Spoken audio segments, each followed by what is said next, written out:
સ્વજનો, જય શ્રી કૃષ્ણ. ફેઇટવેલ, નોર્થ કેરોલાઇના, અમેરિકામાં આજે કથાનો અંતિમ દિવસ 21મી જૂન 2022. અત્યારે એક ખૂબ જ ભાવિક પરિવાર, દત્ત પરિવારના સદસ્ય એવા શ્રી ભાનુભાઈ અને જ્યોતિબેન પટેલના ઘરે છીએ અને ખૂબ જ સંસ્કારી દીકરી બેન મનીષા પટેલ અહીંયા છે. કથા જો આપણે સાંભળી હોય ફેઇટવેલની તો એટલા એકાગ્રતાથી કથાનું શ્રવણ કરે, અને હું કથા દરમિયાન જે પ્રશ્નો પૂછ્યો એમાં 2 જણને મેં જવાબ આપવાની ના પાડી, કારણ કે મને ખબર છે કે એ બંને જણા જવાબ સાચો જ આપશે અને પેપર ફૂટી જશે. એ બંને જણ અહીંયા અત્યારે ઉપસ્થિત છે. એક અમારા આદરણીય ડૉક્ટર રમેશભાઈ પટેલ, એમના વાઇફ પુષ્પાબેન, બેન મીનાબેન, અને બીજી બેન વાલીબેન મનીષા, જેને મેં કહ્યું કે તું જે જવાબ આપે છે સાચા જ આપે, એટલે તું જવાબ કોઈ નહીં આપી શકે તને કઈ જવાબ આપવાનું. તો આવી ખૂબ જ એકાગ્રતાથી, ખૂબ શ્રદ્ધાથી કથાનું શ્રવણ કરતા અને ભક્તિ કરતા આ પરિવારમાં આવવાનો આનંદ છે. મનીષાને કંઈક પ્રશ્ન પૂછવો છે, જોઈએ એનો શું પ્રશ્ન છે, અને એ પ્રશ્નના ઉત્તરમાં જ આજ સવારનો પટેલ પરિવારમાંનો સત્સંગ આપણે કરીએ. બોલ બેના, પ્રશ્ન તારો. વેદાસ આપણા 4 છે, રાઈટ? ઋગ્વેદ, સામવેદ, યજુર્વેદ ને અથર્વવેદ. ઓકે. તો એમાં મને ડિટેલમાં કશું જ નથી ખબર, ખાલી નામ જ ખબર છે. તો એમાં મને જસ્ટ એનો 4નો મેઇન જે પોઈન્ટ છે, એમાં જે ચેપ્ટર છે એ મારે જાણવું છે કે શું છે એની પાછળ મહત્વ. સંસ્કૃતમાં વિદ શબ્દનો અર્થ છે વિદ is to know. So Veda is a body of knowledge, collection of time tested wisdom. બીજું શું છે કે વેદ અપૌરુષેય છે. બીજા બધા ધર્મગ્રંથો એવા છે કે લખ્યા છે કોઈકે, જ્યારે વેદ અપૌરુષેય. અપૌરુષેય એટલે it's not by one person. ઋષિઓ મંત્રના લેખક નથી, ઋષિઓ મંત્રના સર્જક નથી. they have not created or written the mantras. they are called seers of the mantra. દ્રષ્ટા છે. સમાધિની ઉચ્ચ અવસ્થામાં એમને આ દૈવી જ્ઞાન પ્રાપ્ત થયું છે, અને જે એમને પ્રાપ્ત થયું, whatever they realized, they thus chanted. એ પ્રગટ થયું, અને પછી પેઢીઓ સુધી, જનરેશન સુધી એ કર્ણોપકર્ણ સચવાયું. એટલે આપણે ત્યાં વેદને શ્રુતિ વિદ્યા કહી છે. શ્રુતિ એટલે સાંભળીને જે યાદ રહે. લખવાની તો પદ્ધતિ હતી નહીં એ વખતે, પ્રિન્ટિંગ ટેકનોલોજી તો બહુ પાછળથી આવી. એ વખતે હા, ભોજપત્ર ઉપર, સાલ વૃક્ષની છાલ ઉપર એ બધે લખાતું. એ તો કેટલું લખાય, હેન્ડ રિટન મેન્યુસ્ક્રિપ્ટ્સ, નેચર થાય, સડી જાય, ધારનું પત્તું કેટલું ટકે. પછી બધી ટેકનિકો આવતી ગઈ સચવાતી, પણ એ બધા વર્ષો જ્યાં સચવાઈ, હજારો વર્ષો, એ શ્રુતિ વિદ્યા સાંભળીને.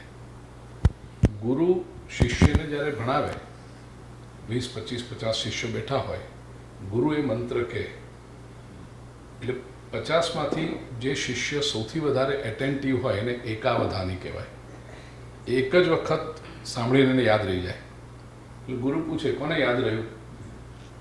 જેમ તું છે એકાવધાની, એક વખત. એટલે તું ઊભી થઈને બોલે કે ગુરુદેવ આપે જે મંત્ર બોલ્યા મને યાદ રહ્યો છે.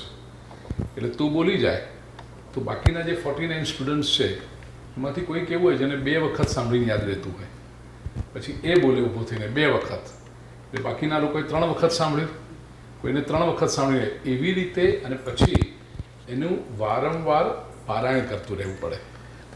આપણે ત્યાં વેદને, આપણા શાસ્ત્રોને ત્રિપાક્ષિક વિદ્યા કહી છે.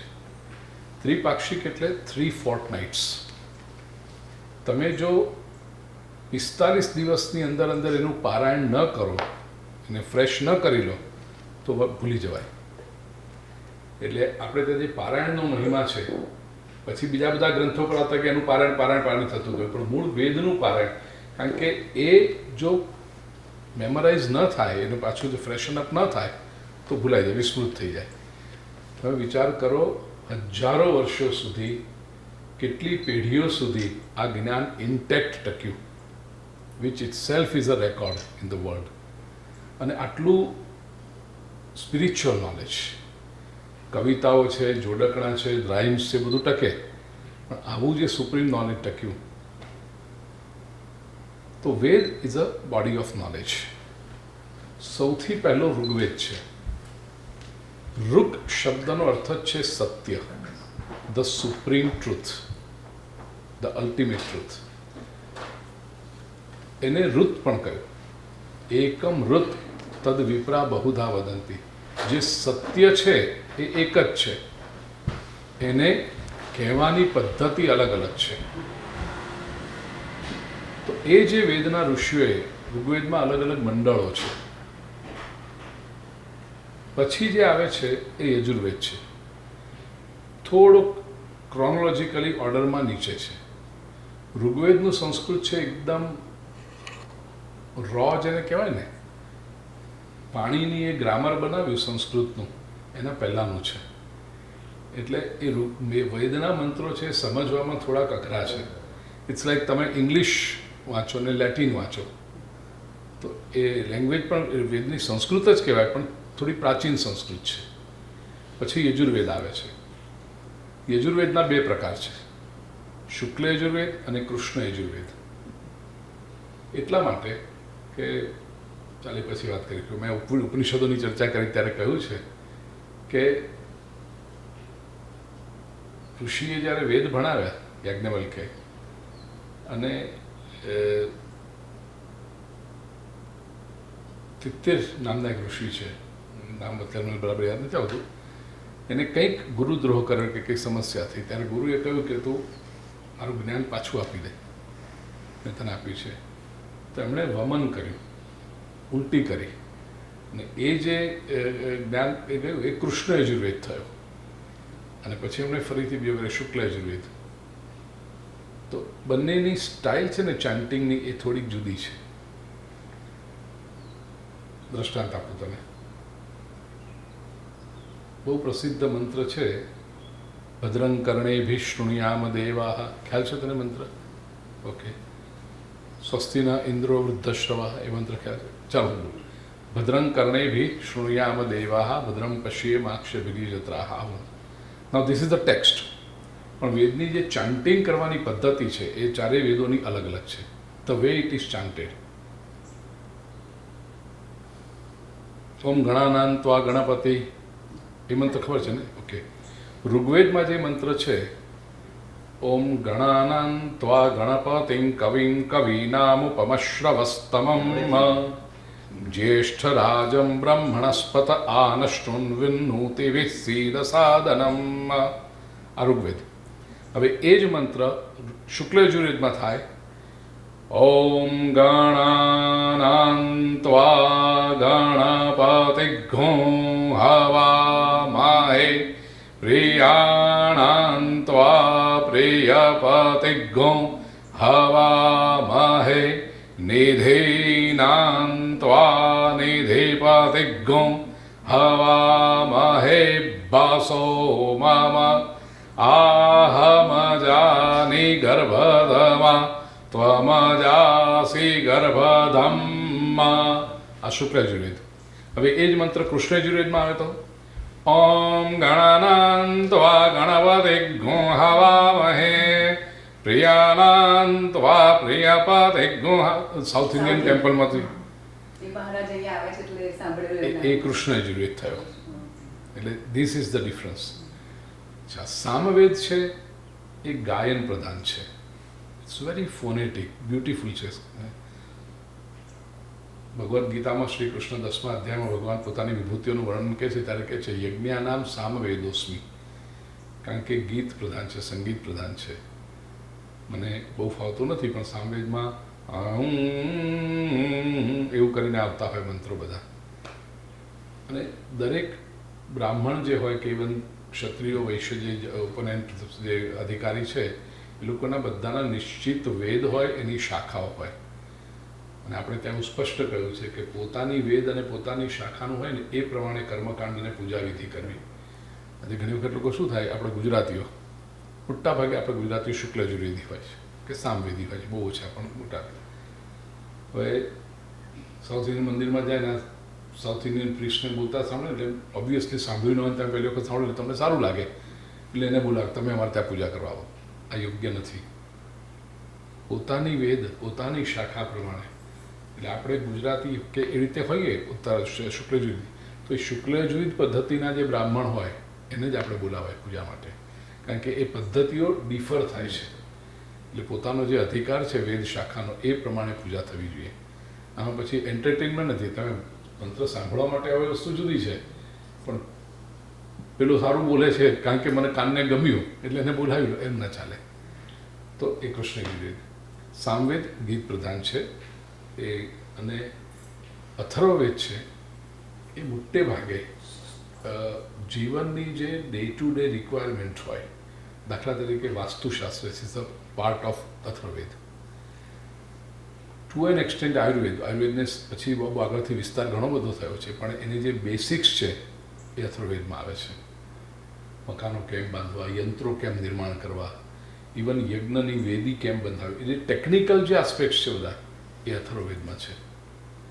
આવી રીતે 4 વેદોનું વિભાજન થયું છે. વૈદિક કાળ પછી બ્રાહ્મણો, આરણ્યકો એવા બધા ગ્રંથો આવે છે. નિશા, હું તને સજેસ્ટ કરું, આપણી યુટ્યુબ ચેનલ તો તે સબસ્ક્રાઈબ કરી જશે, પૂજ્ય શ્રીભાઈ. એમાં ઈશાવાસ્ય ઉપનિષદના પ્રવચનો છે. એમાં રિસન્ટલી મેં ગયા ડિસેમ્બરમાં કર્યા હતા. તો ઈશાવાસ્ય ઉપનિષદની પહેલાં ઇન્ટ્રોડક્ટરી ટોક તરીકે આ વેદોનો, પછી બ્રાહ્મણ ગ્રંથો, આરણ્યકો, ઉપનિષદો આ બધાનો પરિચય હિસ્ટોરિકલી અને ક્રોનોલોજીકલી આપ્યો છે. એ તો સાંભળીને તમને વધારે ક્લિયર થશે, પણ આઈ એમ શ્યોર આટલી જે બ્રીફ ઇન્ટ્રોડક્શન આપી તો ખૂબ આવું વેદનું જ્ઞાન. અને વેદનું છે ને તો આપણે ત્યાં કહ્યું છે કે સિંહણનું ધારણ છે. એ વેદ બચાવવો, વેદ કંઠસ્થ કરવો અને સાચવવો, એટલે શુદ્ધ ઉચ્ચારમાં અને અર્થ સમજીને. પહેલું તો શુદ્ધ ઉચ્ચાર એનો પકડવો એ અઘરો છે, અને પછી કારણ કે એનો અર્થ જે સિમ્પલ સંસ્કૃતમાં થાય એવો નથી થતો. જેમ કહ્યું ને કે ઇંગ્લિશ અને લેટિન, એટલે you have to understand that context. પણ જે લોકો સમજ્યા છે, મેકડુગલ જેવા વિદ્વાનોને બધાએ કહ્યું કે વેદમાં તો એટલું બધું જ્ઞાન છે કે આજે પણ દુનિયા હજી એનું રિસર્ચ કરતી રહે તો ઘણું બધું પ્રાપ્ત થાય એમ છે. અને એક બીજી સરસ વાત મને યાદ આવી રહી છે કે હું જ્યારે પહેલી રેકર્ડ બની થાળી બાજુ કહેવાય ને રેકર્ડ, તો બધું આપણે બહુ આગળ આવી ગયા. હા, પણ એ જે ભૂંગળાવાળું એ જે રેકર્ડ બની પહેલી 1889, એ રેકર્ડ જે બની તો એમાં એનો જે પ્રયોગ એને લોકોની સામે બતાવવો હતો કે આ કેવી રીતે રેકોર્ડ કરે છે અને કેવી રીતે રિપ્લે કરે છે. તો એમાં મેકડુગલને બોલાવ્યા, બહુ જર્મન મોટા સ્કોલરને, કે તમે આમાં કંઈક બોલો અને અમે જુઓ તમે રેકોર્ડ કરીને તમારો જ અવાજ પાછો રિપ્લે થશે. તો અચાનક એમને સૌ પૂછ્યું કે તમે કંઈક બોલો, તમને જે મન થાય.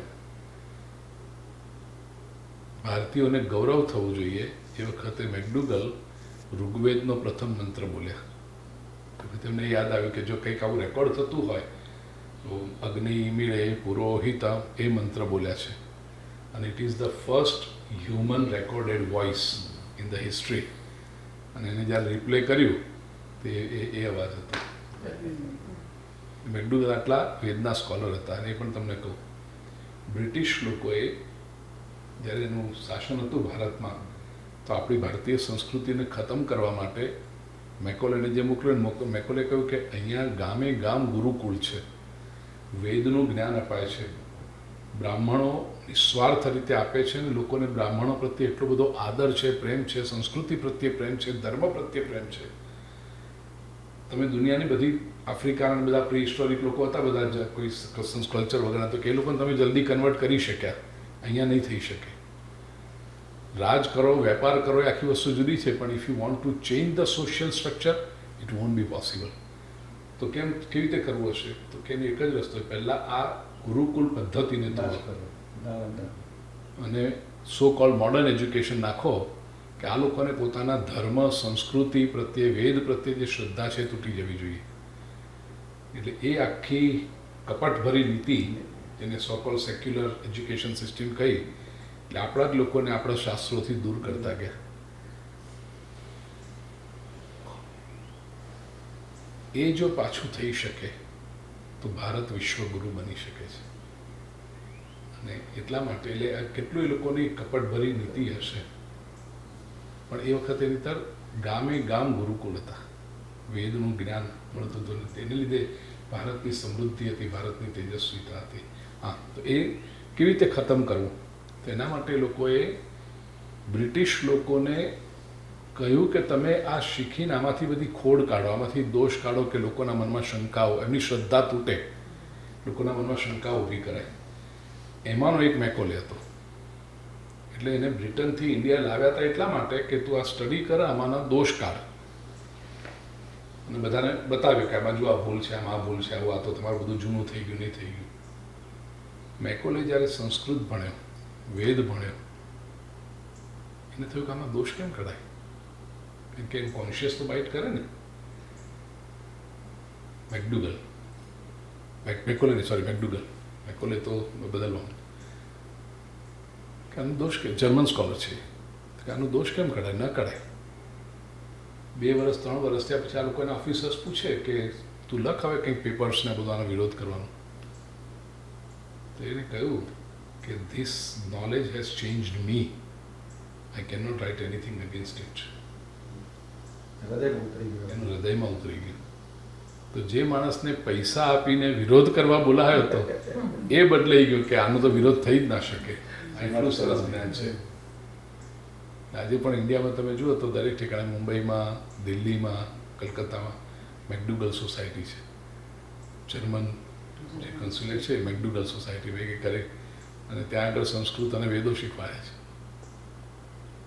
આટલું આપણો વેદોનો મહિમા છે.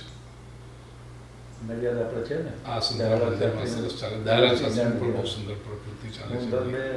બ્રહ્મર્ષિ વિદ્યાલય બધા વિદ્યાર્થીઓ જમાડું છું. બહુ સરસ, બહુ સારું. જેટલું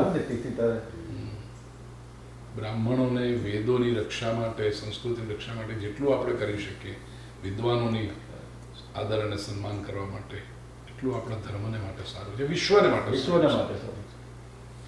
શ્રી કૃષ્ણ કનૈયા લાલ કી જય. હિન્દુ ધર્મ માટે પ્રયત્ન